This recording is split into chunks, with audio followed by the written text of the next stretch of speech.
to the tea table. Today we're just going to do a quick little video checking out the 112 decks that were spread across the 4 regionals that got top 32 or above. So it was top 32 at 3 of them, and Australia did have top 16. But we do have a lot of decks to look at, a lot of numbers. You can see right away one that jumps out at you. We're going to see maybe some of these decks are unexplored. And we're going to have one portion for the non-Arceus decks and another portion for the Arceus decks. So we're going to start off with the non-Arceus decks. And if you see, 33 of these decks were Mew. Mew's the deck. A lot of the top players said, if you want to get points, play Mew. You may not win, but you're going to get yourself points. And remember, this is only top 32. Utah, I believe, like 40th below was like 20-something Mew decks, or some crazy amount, because they kind of all hit each other. But it do be like that when you have a volume of a deck. But still, the deck did end up getting 8 top 8, so 25% of the spots across the 4 regionals had Mew total in them. Did win Brisbane, which had 4 of them in the top 8. Other than that, it did get a 2nd place, a 3rd place, 2 4ths, and then 3 5 through 8s. So Mew's definitely not going anywhere. The next set, it should go somewhere, but who knows? It's Mew. You don't really care. It's just going to keep doing its thing and drawing a bunch of cards turn 1 and see if you could beat Meloetta. So we'll see how that develops. Then we have Houndoom, which had 10. Now, Houndoom didn't really pop up the first week in Australia, and 6 of the top 32 were at Utah, including a 3rd and 6th place finish for the decks. Gengar obviously takes advantage of Mew being weak to it, but the deck is really good overall because Gengar just feeds on the fact that everybody's playing V Pokemon. So you're able to get going. The thing that Gengar's had in the past is you just brick, that's what I've heard from multiple people. You get those hands, you're like, wow, Houndour pass. But the deck is really good, and somehow it's always underrated, even though it's pretty obvious and always there. It's very interesting. I wonder if we get, as we get closer to Europe, if anybody will really take this in and see if we can get the dub. I know the players that got 3rd and 6th are insane at Utah, so if you're going to start playing this, definitely start playing their list, and hopefully you can be on this top deck list after the next set of regionals. So now we have Rapid Strike Malmar. This deck, you're either doing 300 damage and you need to be banned, or you start a Remoraid and your opponent's like, okay, you lost. Most of the Rapid Strike Malmar variants that were top 32 or 16 were the one with Inteleon. Inteleon works with it because you got the Drizzle, so you can chain your Cynthias and get back into the game. There is a Cinccino variant out there, but I believe most of these ones were the Inteleon. Malmar did really good in Liverpool, I believe. Yes, Malmar got, what was it, 3rd? 2nd. Malmar got a 2nd and a 6th in Liverpool, where most of them were played. It kind of was spread out a little at the other regionals, but Liverpool is where you saw most of them. The deck it's just one of those decks because, I mean, it just gets you. Like, you're like, oh, cool, nice Arceus. Well, 280 instead. And sometimes they do 80. So the deck is high roll like that, but when it gets going, and especially with the Drizzle line to get your Cynthias, because you're probably going to get knocked out every turn, really easy to recover. I can't wait to see if this stays, or if this is a deck that will only be played like by the top players because they have put so many more games into it than the rest of us that they know what they're doing more, and it's not just a deck that like random person B can pick up and, you know, have a great record. Then we have Jolteon. So the thing about Jolteon here is it does have 2 top 8s, but one of them was Utah where someone got disqualified, so it kind of got bumped up into 8th, so they didn't have a chance to get anything more than that, but it did get in 8th place officially. Jolteon just, if you're not playing Manaphy, and Jolteon can hit you with Marnie and Path to the Peak, I mean, it's just downhill from you. Like, Jolteon can do really great against Mew. Like, all the decks you look above it. Malmar, if they're not playing Manaphy, which I believe they do. I'm not quite sure. It would make sense that they do, but who knows. Boom, pick them off easy. Gengar might be a little harder because they can one-shot you. But if you can get a quick taking down the Houndours and stuff, you have a chance. And then Mew, you just path them, Marnium, and pray. And then you can get the damage going and hit your opponent from there. It is awkward because they play the Fusion Energy, which stops your Inteleon. But other than that, Jolteon's always a sleeper deck, I think. I remember it first came out and I was like, Urshafu's the best. Hey, Jolteon just kind of came in out of nowhere. So I really like Jolteon. I have debates all the time with my friends if Jolteon's good or not. Who knows? But in the right hand is definitely lethal. And then we had 3 Urshafu Moltres, which did win Liverpool. Robin Schultz won. Insane player, top tier in the world. There were only 3 that did make the top 32-16. One got the top 8, but it did get the W. I think this deck, it always floats in the middle because people are like, well, you can't be Mew because of Moltres. But also Urshafu's weak to Mew and stuff like that. But if you look above the decks that had more top 32-16 placings, Gengar's weak to fighting. They don't run Manaphy and Malmar. You are weak to Psychic, but it's fine. I think because you can just hit their bench and knock them out so fast. So they have to get 3 Inks down because you have to have the active, the bench, and another bench Ink. And if they don't, the game's over. And Jolteon's weak to fighting. So that's definitely a deck that is really, really good. And I think unexplored. And I'm excited to see if more people pick it up. Or if it just kind of goes back to the wayside and then it'll win again. Everybody's like, what happened? Why did that win? Then we have 1 Suicune Ludicolo, which got 2nd in Utah. Finnegan Lynch played it. They basically said in a quote, you can't play this deck because I have like 600 games with it. And that's just true. That's just a deck you know inside and out. You could do that with any deck. You're going to just be better because you have so many reps. They did get a little unlucky in the finals. But before they got there, they were running over everyone. I was saying it was going to win. So many people were saying it's going to win. The list is crazy. So this particular one, even though it only had the 1 person get the top 8 with it, that person is very, very good at it. And I say if you want to start playing Suicune Ludicolo for regionals or NAIC or whatever you're going to, I would start practicing now. Because even though it looks like pretty linear, you know, when you take a look at the deck list, it is anything but that. And the amount of skill Finnegan has to play the list is insane. And I really do envy that. So then we did have a Moltres Inteleon go 10-3-1. That deck's been existing for a while. It kind of fell off the radar. But now it's just, this person said, you know what, I'm going to take it, and I'm going to do really well with it.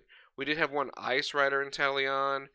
We had a Wheezing Moltres that's been a deck. We had Leafeon pop up in Sao Paulo this weekend. That was pretty cool. Then we have Control. So basically what I said for Suicune Ludicolo, it goes for Control. The best Control player in the world played it. They have the 10 million IQ that I can never have in my life. That's also a deck. If you want to start playing it, you can need to start practicing 2 months ago. Because the lines of play are so, like, if you do one thing wrong, you just lost the game. But it also can capitalize on your opponent doing one thing wrong, losing the game. Basically, in, like, best 2 out of 3, you can... if they don't know what's happening, you'll win the first game, and then by the time they figure out what's going on, it doesn't matter, you wrapped it up. I love controlled decks. I don't know how much we're going to see in top 32-16 going forward of it, but if you could be a master of control, you should definitely play it, because just being smarter than your opponent is going to be sick. And then we got Hariyama Houndoom. Look, if you get heads on Hariyama, you're unbeatable. That's it. If you're a person who gets heads on Cramomatic, you can play Hariyama.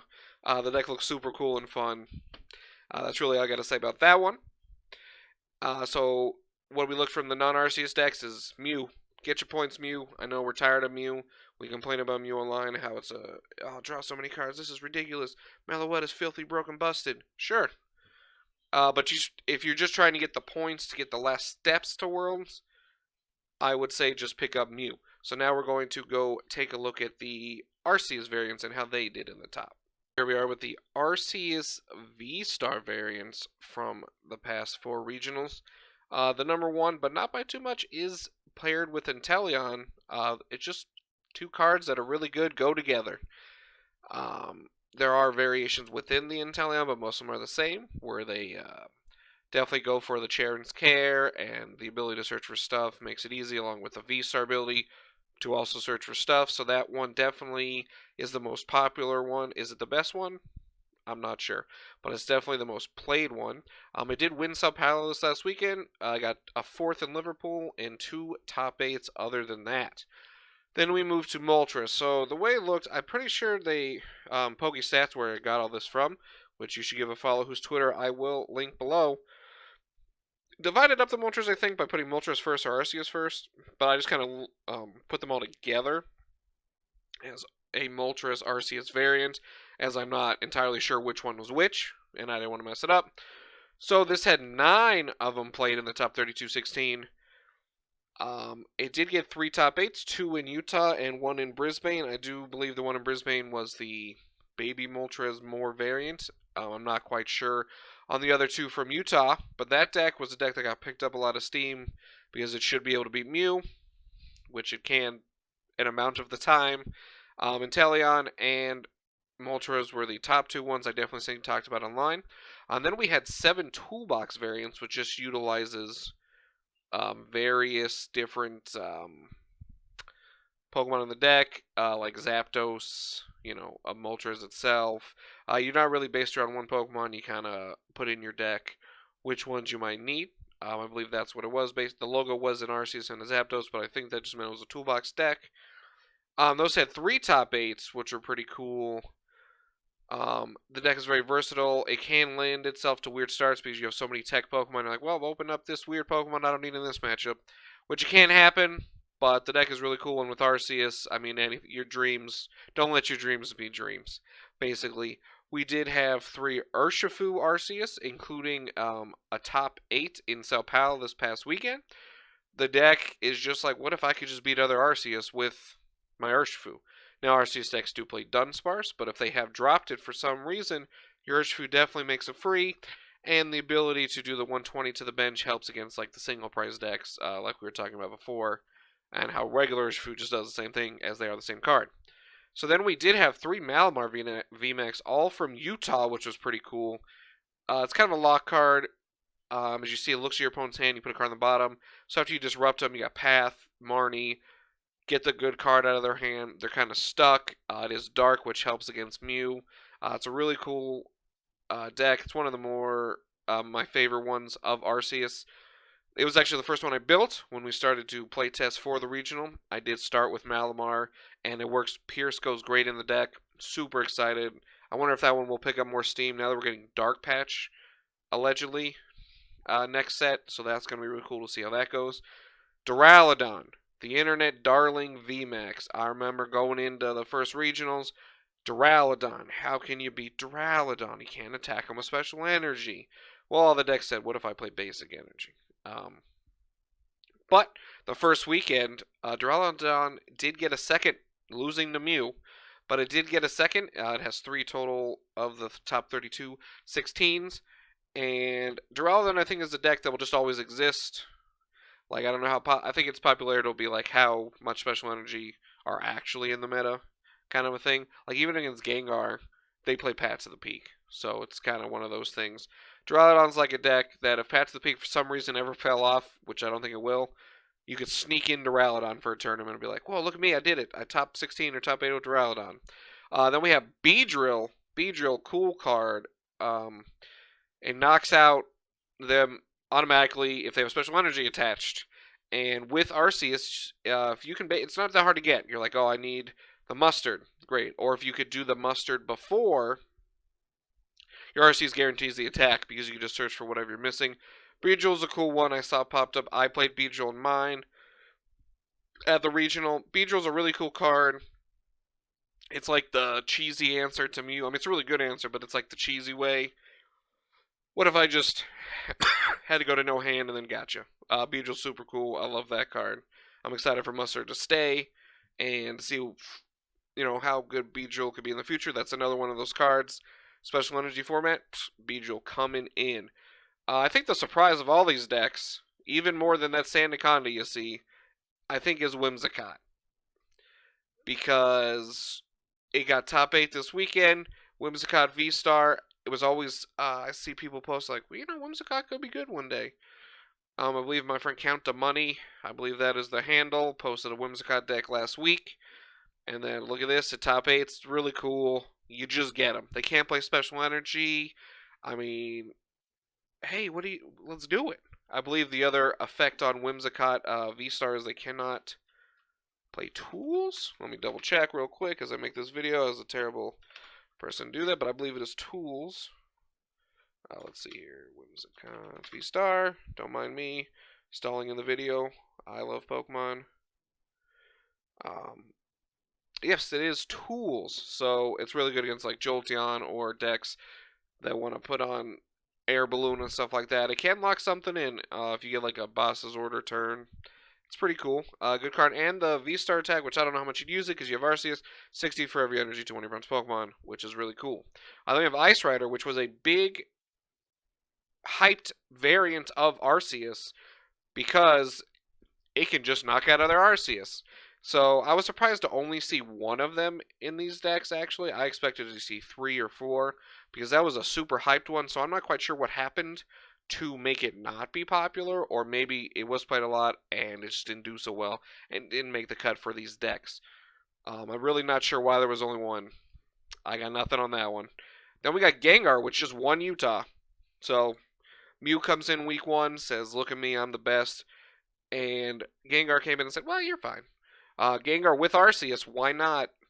Arceus, pop everything. Gengar, pop everything else. Format centric around Vs. And then it's easy against Mew. You can knock out Suicunes, random basics with it, because it does do 250 for 3, or 280 with the Choice Belt, which does knock out an Arceus V-Star. So that one's really cool to see win.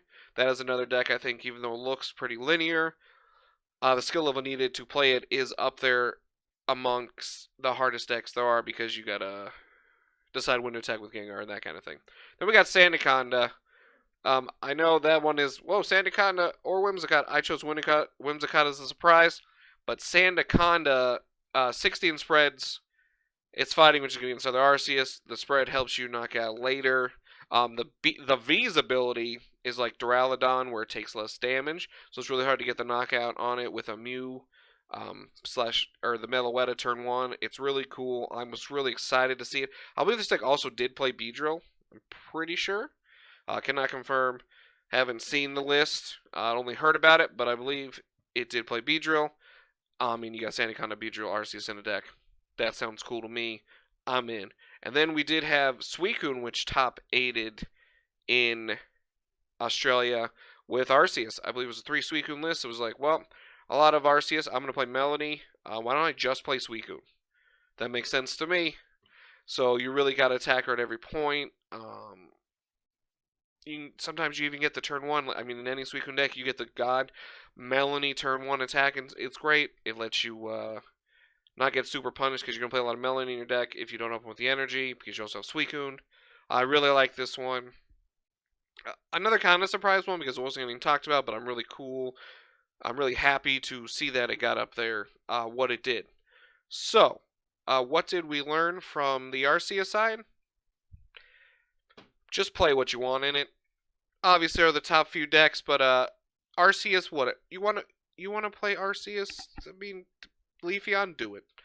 Like, you want to play Arceus Flapple VMAX? Why not?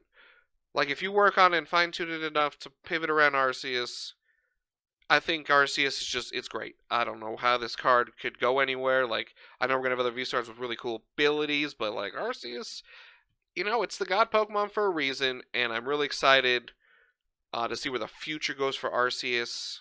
And with that being said, let me know what you think was the main thing we learned from these past 4 regionals. Obviously, Mew, top. The cream rises to the top. Then we got Arceus variants not far behind it with Inteleon and Moltres. The matchup hasn't been as bad as people thought it would be. Let me know if you have an Arceus variant that you're working on that's not like a super secret deck, or which one of these you see here is your favorite. Give me a like, drop a subscribe for insane content, and I will see you guys next time on the tea table.